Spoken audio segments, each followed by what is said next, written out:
दोस्तों, ग्वालियर सीरीज के इस चौथे एपिसोड के अंदर हम सास बहू का मंदिर, तेली का मंदिर के बारे में विस्तृत जानकारी लेंगे और साथ ही दर्शन करने चलेंगे गुरुद्वारा साहिब दाता बंदी छोड़ गुरुद्वारा। चाचा का बायोस्कोप वेलकम्स यू। इससे पहले के 3 एपिसोड अगर आपने नहीं देखे हैं तो उनका लिंक डिस्क्रिप्शन में दिया हुआ है, जिसके अंदर हमने दिल्ली एनसीआर फरीदाबाद से ग्वालियर पहुंचने तक के टोल टैक्सीज और रूट के बारे में जानकारी ली। सेकंड एपिसोड में ग्वालियर फोर्ट के अंदर मानसिंह पैलेस को एंजॉय किया और तीसरे एपिसोड के अंदर हमने शाहजहां महल, विक्रम महल, जहांगीर महल, जौहर कुंड के बारे में जानकारी ली। खूब बारिश हमें मिली, बारिश का भी हमने एंजॉय किया, किले का भी एंजॉय किया और बारिश खत्म होते ही अब हम बढ़ रहे हैं तेली का मंदिर घूमने के लिए। सबसे पहले हम पहुंचेंगे तेली का मंदिर। दोस्तों, बने रहिए अंत तक अपने चैनल चाचा का बायोस्कोप के साथ।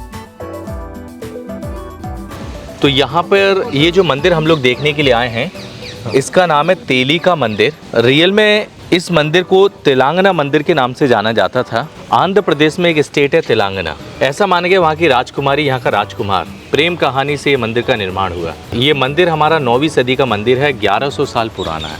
ये राजा महिभोज थे, उनकी जो वाइफ थी वो साउथ इंडियन थी, आंध्र प्रदेश से। वाइफ के कहने से मंदिर का निर्माण हुआ। जो मंदिर का जो आकार है, साउथ के जो मंदिर होते हैं ऊपर शेप हम लोग गोपुरम का देखते हैं बराबर, उसी आकार में मंदिर का ऊपर का शेप है।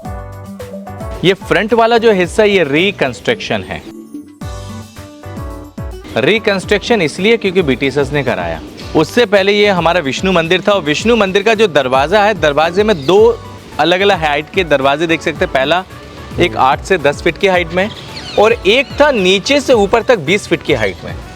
अच्छा, जो डिजाइनिंग हुई है ये बिल्कुल राइट बात है। लेफ्ट राइट में सुंदर कार्व्स है, तो इससे हम महसूस करते हैं पहले काफी बड़ा दरवाजा हुआ करता होगा। और इस दरवाजे में एक चीज और देखें आप, इस दरवाजे के ऊपर एक मूर्ति बनी है जो कि गरुड़ जी की है, जो कि विष्णु को ट्रांसपोर्ट करने के लिए।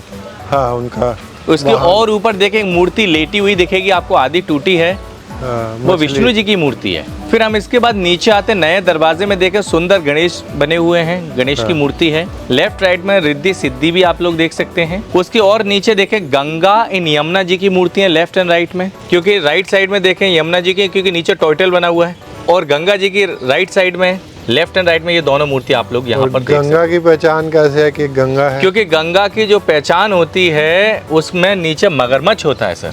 अच्छा, हाँ, अच्छा। और यमुना जी की पहचान होती है नीचे टोटल होता है। तो टोटल तो आप यहाँ पर बिल्कुल बराबर देख सकते हैं, ये इस साइड में बना हुआ है। और सुंदर बॉडी के ऊपर ज्वेलरी की शैली भी आप देख सकते हैं, काफी सुंदर ज्वेलरी भी देखने के लिए मिल जाती है। तो ऐसा माने कि इस मंदिर की जो हाइट के हिसाब से यहाँ से उस मंदिर का दरवाजा था। अच्छा, 30 मीटर मंदिर की हाइट, 30 मीटर लंबा दरवाजा। मतलब जितनी हाइट है उतना ही आगे। यहाँ से इस कॉर्नर से लेके वहां तक ये दरवाजा था, जो मंदिर 20 फीट का ये दरवाजा फ्रंट का है। हाँ, हाँ। तो ऐसा महसूस कराता है जैसे हम साउथ के मंदिर जाते हैं, वहाँ मूर्तियाँ लटकी रहती है, अंदर के प्रवेश होते हैं। हाँ। फिर आगे पानी का टैंक होता है, पैर वगैरह धोने के अंदर जाने के लिए, वो यहाँ पर हुआ करता था। अच्छा, ये जो गोला बना हुआ जी, अंदर आके विष्णु जी की मूर्ति की पूजा पाठ चलती रहती थी। हाँ। आज विष्णु जी की मूर्ति नहीं है, जब मुगल शासन काल में इसको खंडित कर दिया गया मंदिर। अच्छा। सो मूर्ति आप अपन मंदिर के चारों राउंड लेते हैं, चारों दिशाओं में देखेंगे, इसमें कुछ मूर्तियां खंडित है, कुछ मूर्तियां साबुत आपको देखने के लिए मिल जाती है। मंदिर की दीवारों पे सुंदर मूर्तियां आपको देखने के लिए मिलती हैं, जिसमें देखें सुंदर कपल्स बने हुए हैं। ये मूर्तियां दर्शाती हैं जैसे खजुराहो के मंदिर जो आप हम लोग देखते हैं, सेम ऐसे एंगल आपको देखने के लिए मिल जाते हैं। और ये पिलर बाद में लगाया गया मंदिर के सपोर्ट के लिए, क्योंकि मंदिर क्रैक हो चुका है।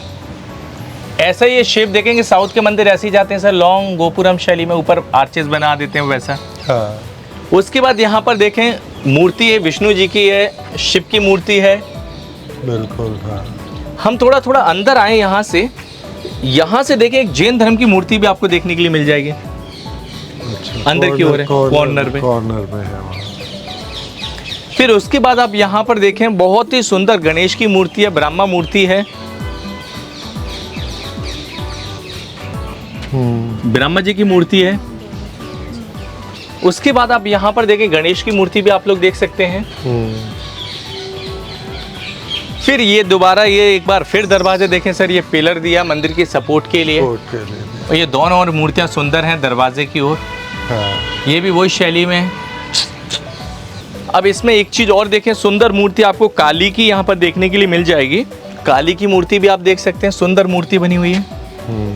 फिर उसकी यहाँ पर देखें दो डांस हमारे इंडिया में काफ़ी फेमस है, कथक और एक और डांस बोलते हैं हम लोग। पहला ये है, सेकंड इस कॉर्नर पे एक और लेडीज कर रही है। ये डांस हमारे इंडिया में काफ़ी पॉपुलर हैं। फिर वो डांस फिगर आप लोग दोबारा फिर यहाँ पर मूर्तियों में देख सकते हैं। कुछ अप्सरा भी बनी हुई हैं।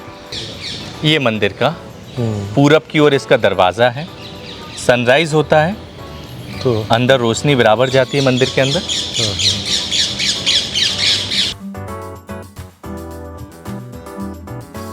तो यहाँ पे ये जो मंदिर हम लोग आ चुके हैं देखने के लिए, इसको बोलते हैं सास बहू का मंदिर। रियल में देखा जाए तो ये सास बहू मंदिर नहीं थे। ये बड़ा विष्णु मंदिर है और छोटा शिव मंदिर है। ये दोनों मंदिर राजा महिपाल ने बनवाए 1093 में, क्योंकि राजा महिपाल की जो सासू माँ थी वो विष्णु की पूजा करती थी, वाइफ थी वो शिव की पूजा करती थी। बड़े वाले मंदिर की कॉपी पर छोटा वाला मंदिर बनाया गया। और दोनों मंदिर का जो आकार है वो नॉर्थ इंडियन आर्किटेक्चर में, जिसको हम लोग बोलते हैं नागर स्टाइल। नागर स्टाइल की शैली में ये मंदिर है। और मंदिर के जस्ट बाहर एक गरुड़ स्तंभ भी है, जस्ट हम पीछे देख सकते हैं। ये गरुड़ स्तंभ हम लोग यहाँ देखते हैं। इसके ऊपर पहले गरुड़ की मूर्ति होती थी, जो विष्णु आके बैठते थे गरुड़ के ऊपर, फिर वो अपने आगे के लिए जाते थे। अब टूट चुकी है जी। अब मूर्ति अपन वहाँ नहीं देख सकते। अब आइए अपन मंदिर के अंदर देखते हैं। बहुत सुंदर कार्विंग्स हैं। इस मंदिर के अंदर जाने से पहले ये जो दरवाजे पे सुंदर मूर्ति आप लोग देख सकते हैं। 3 गॉड हैं जो अपनी वाइफ के साथ बैठे हुए हैं। सबसे पहले ब्रह्मा है सरस्वती के साथ, विष्णु है लक्ष्मी के साथ, शिव है पार्वती के साथ। नीचे की जो मूर्ति वो गरुड़ की है, विष्णु को ट्रांसपोर्ट करने के लिए। इसके बाद हम लोग 2 रिवर काफ़ी पॉपुलर है इंडिया में, गंगा इन यमुना। ये गंगा जी की मूर्ति है, बाजू में यमुना जी की मूर्ति है। इसके बाद यहाँ पर इतिहास में माने गया पानी भरा रहता था। पैर धो के आप इस प्रकार से 5 बार आपके पैर पानी में जाएंगे, 1 2 3 4, लास्ट 5वें में। ओके। तो इसमें लास्ट में विष्णु जी की मूर्ति हुआ करती थी, आज नहीं है। फिर ये मंदिर जब मुगलों ने खंडित किए, खंडित होने के बाद इस मंदिर को स्कूल में कन्वर्टेड कर दिया। पहले भाषा चलती थी पाली, तो पाली भाषा ये यहाँ पर आप देख सकते हैं। जो ASI ने इसकी सुरक्षा के लिए प्लास्टिक का पूरा लगा के रखा है। लेकिन ये खराब तो हुई है। ये अंदर से देखें बहुत सुंदर मंदिर है। ये देखिए, इस जैसा पिलर इंडिया में किसी मंदिर में आपको देखने के लिए नहीं मिलेंगे। सुंदर इसमें ज्वेलरी की कार्विंग दी हुई है। और चारों ओर से वेंटिलेशन इसके अंदर आती थी, तो काफ़ी खूबसूरत ये मंदिर दिखा करता था। चमगादड़ आ गई है अंदर। अब यहाँ पर ये विष्णु जी की मूर्ति पे आप सुंदर ज्वेलरी देखें, शरीर के ऊपर कितनी सुंदर ज्वेलरी पहने हुए हैं। फिर उसके बाद हम लोग यहाँ पर देखें, पूरा ये पिलर ज्वेलरी का है। अच्छा। डिजाइन पूरा। और ये जो हाथ में ब्रेसलेट आर्म्स में पहने जाते थे वो भी हम लोग देख सकते हैं यहाँ पर। फिर इस कार्विंग के बाद हम लोग यहाँ पर देखें, लेडीज अपने गले में मंगलसूत्र यूज करती है, उसमें छोटे छोटे मोती होते हैं। ये मोती का शेप है ना। ये पूरा अपना धागा मान के चलें, ये मोती का शेप दिया है, ये मंगलसूत्र का। ये चिकुर मिट्टू है, नजर नहीं लगे मंदिरों में, नजर मिट्टू कहते हैं ना हम लोग उसको।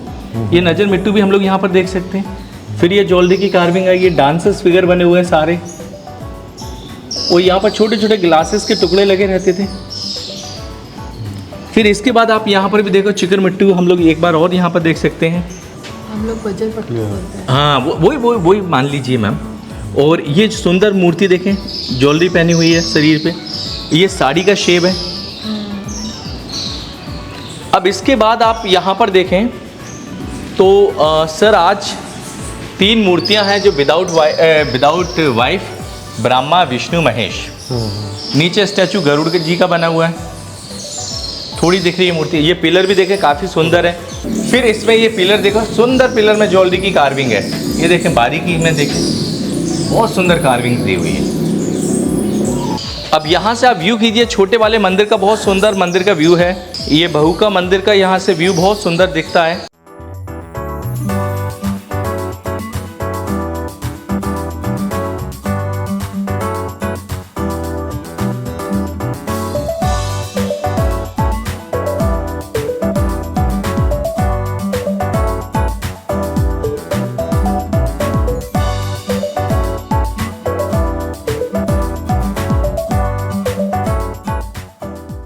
यहाँ से गुरुद्वारे का भी व्यू है, जस्ट अपने सामने बना है दाता बंदी छोड़ गुरुद्वारा, जो कि सिख कमेटी के द्वारा गुरुद्वारे का निर्माण किया गया। इतिहास 400 साल पुराना है। गुरुद्वारा 1968 का है, क्योंकि सिख कमेटी के द्वारा गुरुद्वारे का निर्माण हुआ। और ये गुरुद्वारा बना कैसे, क्या कारण था? इतिहास में ऐसा माना गया, सिखों के 6वें गुरु हरगोबिंद साहब ने इस किले में 2 साल 3 महीने तप किया है। जो आए थे 40 दिन के लिए, और 40 दिन बीतने के बाद 2 साल 3 महीने हो गए। और जो तप किया तो वो किसके लिए? वो जहांगीर के लिए तप किया। और जहांगीर की वाइफ थी नूरजहां। नूरजहां और गुरु परिवार में बहुत घर में आना जाना लगा रहता था। एक समय ऐसा आया, जहांगीर की तबीयत खराब हुई, और जहांगीर की तबीयत खराब होने के बाद उन्होंने नूरजहां ने काफ़ी इलाज कराया, इलाज से कोई आराम नहीं मिला। नहीं मिलने के बाद उनकी वाइफ थी, उन्होंने पूछा फ़कीरों से, मेरे पतिदेव क्यों बीमार, उसका क्या कारण है? उन्होंने कि हम कुछ भी नहीं बता सकते, जितने फ़कीर हम लोग खड़े हैं, इससे बड़ा फ़कीर ऑलरेडी आपके घर में आता है, जिसका नाम है गुरु हरगोबिंद साहब। आप उनसे पूछे, वो आपके पति के बारे में बता सकते हैं। ये बात नूरजहां ने सुनी और गुरु साहब को बुलवाया,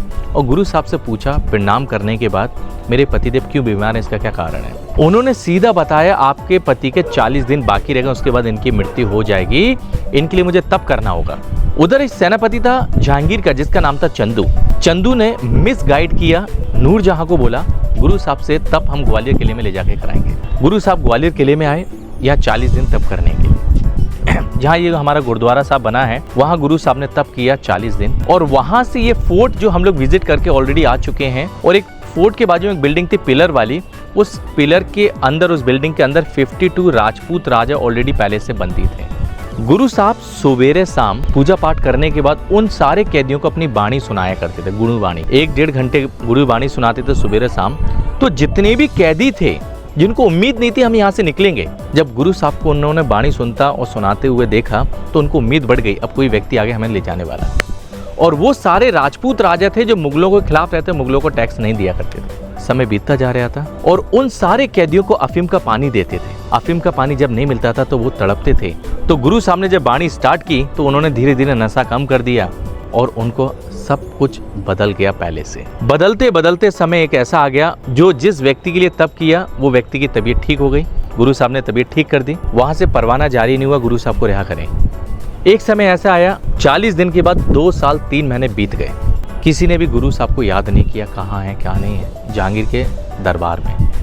फिर जहांगीर की दोबारा तबीयत खराब हो गई। जिस व्यक्ति ठीक भी कर सकता है तो खराब करने में कोई बड़ी बात नहीं होती। जब तबीयत खराब हुई तो उनकी वाइफ नूरजहां ने पूछा फकीरों से, गुरु साहब को बुला के लाइए, मेरे पतिदेव फिर बीमार हो गए। तो वहाँ एक सेनापति खड़ा था। सेनापति ने बोला, इन्होंने तो गुरु साहब को रिहा नहीं किया, वो ग्वालियर किले में बंदी हैं।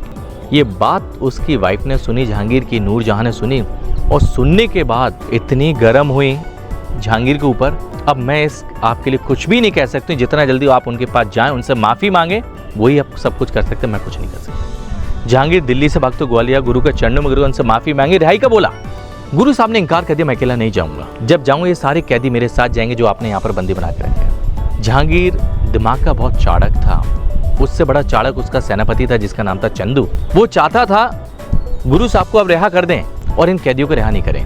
और गुरु साहब के मन में ये थी, मैं जब जाऊंगा ये सारे कैदी मेरे साथ जाएंगे। अब ये बात भी उधर मानना पड़ रही है, क्योंकि बात ऐसी आ गई, गुरु साहब की भी बात माननी है, उधर जहांगीर को एक दूसरे की बात सेटल करना है। तो जहांगीर ने कंडीशन रखा, जितने व्यक्ति आपके कुर्ते को पकड़ेंगे वो आपके साथ जाएगा, जो व्यक्ति आपका कुर्ता नहीं पकड़ेगा उसको बंदी बना के रखा जाएगा। ये क्यों जहांगीर ने कंडीशन रखा? क्योंकि जहांगीर को मानते सारे राजपूत राजा हैं, और राजपूत कभी भी किसी के सामने सिर नहीं झुकाते हैं, चाहे लड़ाई पे मारे जाएं।